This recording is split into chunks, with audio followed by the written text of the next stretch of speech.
Alrighty. Well, I'm not going to wait too much longer, so let's jump right into it. Um, the purpose of today's meeting is just to go over the basics of setting up Fusion Anywhere and Fusion Anywhere accounts with your guys' Fusion there. It's going to be relatively quick. If you guys do have any questions, I just ask if you save those until the end, and then we'll, open up discussion, go over whatever you guys need, unless it pertains to one of the other meetings. Then I will pass that off until we hit that meeting point. But I'm just gonna share my screen. Yeah. So, with Fusion Anywhere, we both need to get Fusion itself set up and a Fusion Anywhere account created in order to get those two communicating with each other. In Fusion itself, underneath Fusion Admin Setup and Preferences, you'll see that there is a new Fusion Anywhere tab. This is just where we're gonna check this box off in order to say, yeah, we want our server to connect to the Fusion Anywhere server.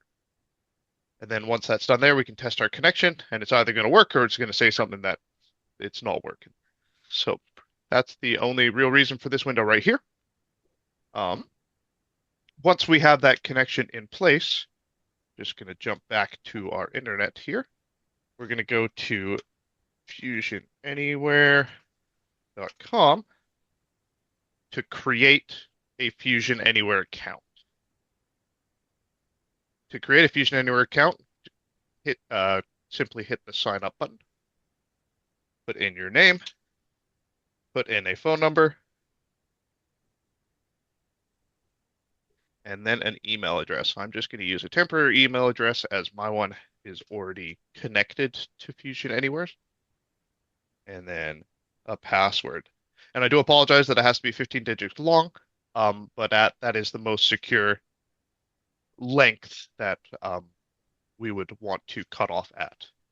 Um, I can't really go into the details of why it's most secure. That's mostly Canon's idea there. It's something between being able to crack it in 3 days or 13 billion years. I don't remember off the top of my head.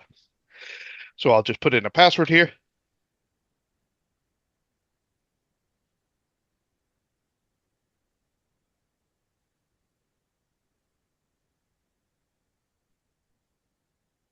Accept the terms and conditions. If you want, you can read the terms and conditions. I'm not going to go through that right now.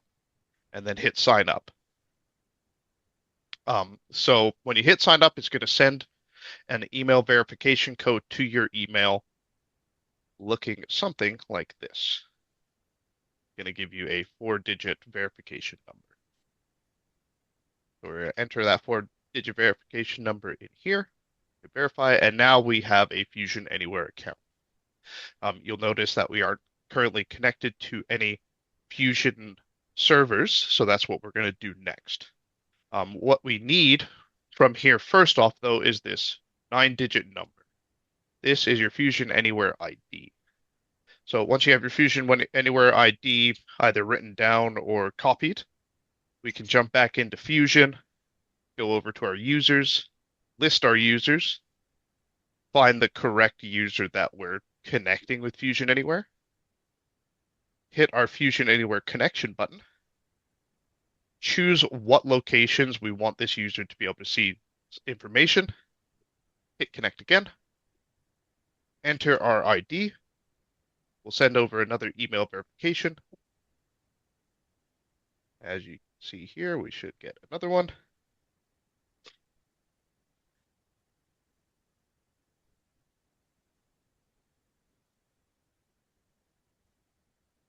Just the same as before. It could be a 4-letter or a 4-number code. Enter that code. We're going to verify that and hit connect. Once everything looks good here, we'll hit save. It's yelling at me because I don't have an email in there. And now if we go back to our Fusion Anywhere webpage or on your phone, we can refresh and we have that connection to the server. And you can see what all we're connected to here. That is the very basics of getting a Fusion Anywhere account created and connected with your guys' Fusion. One thing that I did forget to mention is that when setting up your account, we recommend using a personalized email, not a company email, because your Fusion Anywhere account can follow you to other Fusion locations. So if you, um, switch jobs, go to another feed yard that has Fusion, your Fusion Anywhere account can follow you to that location. If you do have users for Fusion Anywhere that no longer work for you, and you want to disconnect their access to Fusion Anywhere, there's a couple of different ways that you can do that. First is by simply selecting that the user is no longer current. We can save that, and if we go back into Fusion Anywhere, and if I refresh here, we now say that we're not connected. The other option is to click on the Fusion Anywhere Connections button at the bottom and hit disconnect. Save that. And again, we're not connected to Fusion Anywhere. At the bottom left-hand side of the screen, you'll see your name and your Fusion Anywhere account number. We click on there, we can go into our user settings. This is where we can edit our name, say if it's incorrect, your phone number, your email, and your password as well. The only thing that you can't edit is your Fusion Anywhere number. I tried to get Canon to let me be number 1, but he wouldn't let me do that. And then we can also set up a default location. That is, the briefest way that I could explain all of this to you guys. We're not going to jump into what we can see in Fusion Anywhere in this meeting. We're going to do that next week, or the other functionalities that we can do. And for you late joiners, Ruby, I see you back there. We're gonna post this video as well onto our. We're gonna post the video and we'll send you guys a link so that you can go over it, since Ruby came in late there. But yeah, that is the basics there. Let's see if there's any questions, and then we will go from there.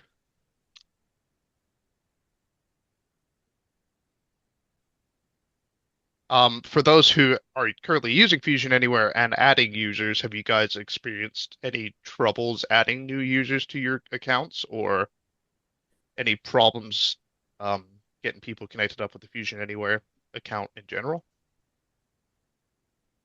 We will go over one more thing that I forgot to look at. If you guys are having issues with Fusion Anywhere connectivity, there's a window that we can see what the connectivity status of Fusion Anywhere is. And that, again, is back in Fusion itself. Under Fusion Admin and Utilities, we have the Fusion Anywhere status window. If you click in that, it's going to show a whole bunch of text like this. The most important thing is at the top with this big old checkbox. If this is an X, you're not connected. If it's checkbox, you're all good there. And if there are some problems that we can't quite explain, you do have the ability to restart the connection. This will just try to, fix those issues. If I click that right now, you can see we got a message saying it's going to take about 30 seconds. We've disconnected from Fusion Anywhere itself. There we go. And we're connected again. And if you see a history of connections and disconnects, this is where you're going to see that. Okay, no questions there. We'll jump into our group permissions window. You'll notice for those who have been using Fusion Anywhere, people have already set up. In our group permissions at the bottom, we have Fusion Anywhere permissions. So being able to basically do what you guys do in Fusion and set up all of your different permission groups to be able to view different things as well in Fusion Anywhere. So your feed guys can just look at the feed. Your cowboys can just do all their cowboy stuff. And then admins doing whatever they need to do, fully customizable as it should be. If for some reason it's just not working, do you recommend like uninstalling and reinstalling it back in, or what's the first kind of like reset that you would recommend? Not working in what sense? Like you can't connect to the Fusion server, you can't even log into Fusion Anywhere. Yeah, like can't log into Fusion Anywhere. You try and set someone up and it's not working. My first idea would be to, close the browser that you guys are using, reopen that, and see if that works. If that doesn't work, you can clear the browser's cache. If that doesn't work again, try using a different browser.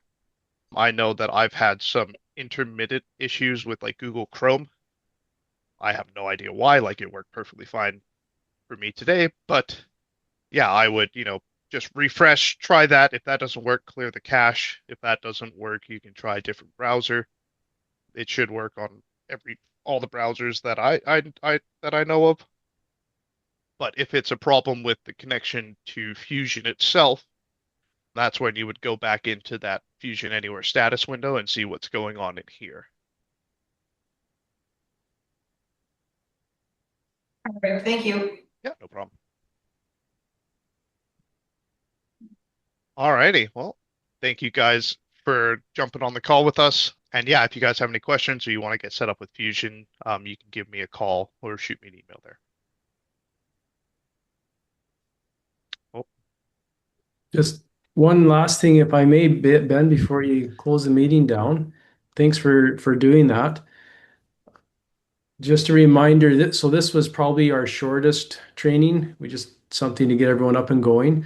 There are a few more training sessions. Hopefully, if you haven't signed up already, and if you're interested, you can do that from the email we sent out a couple of weeks ago. Next Tuesday, it's called Working in Fusion Anywhere, and where Ben and Sri Devi together will spend. I suspect that one's going to take most of the hour, 45 minutes to 16 minutes, and go into a lot of detail into how all the screens in Fusion work. Sorry, I got the wrong one. That's Exploring Data in Fusion Anywhere. Then the following week, there's one called Working in Fusion Anywhere. That one probably won't be as long, but I'm sure there'll still be a lot of depth there, and probably at least 30 minutes, if not a little longer. And then 3 weeks from now, there is one called Experimenting with AI in Fusion. And hopefully that's what I'll be teaching that one. Hopefully that will prove interesting for any of you who are playing around or experimenting with AI. So if you haven't seen that email, look for that. We might send it out again. Maybe you can help me remember to do that, Ben, for anyone who wants to get a link for that. So that's it. all right. Thank you Thanks, guys. everybody. Thank you. Bye now.